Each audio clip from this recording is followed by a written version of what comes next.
ipapakita ko yung mga actual equipment na ginamit natin para gumawa ng 3-piece power circuit diagram. So ito yung circuit diagram na ginawa natin nung mga nakaraang video. So ito yung mga equipment na ginamit ko: isang circuit breaker,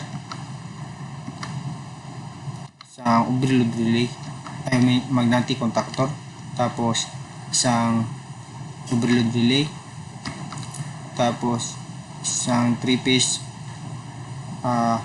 motor. Yung magnetic contactor natin, connected siya sa circuit breaker natin na 3-piece supply, and then yung magnetic contactor connected siya patungo sa overload relay natin. Tatlo siyang supply din. Tapos yung overload relay natin papunta siya sa 3-piece motor natin. Meron siyang mga wirings.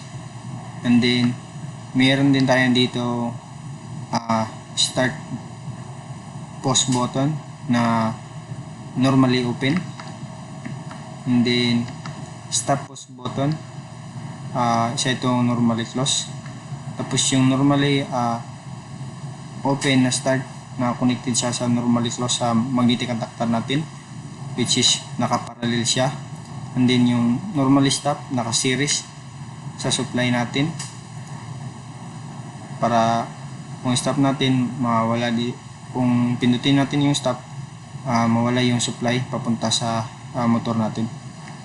And then yung overload relay na normally close papunta sa magnetic contactor natin. Tapos isang normally open papunta sa normally open sa magnetic contactor. Itong dalawang to ang magsisilbing tripping system galing sa overload relay papunta sa magnetic contactor. So yan lang muna guys. Sana may natutunan kayo. Salamat.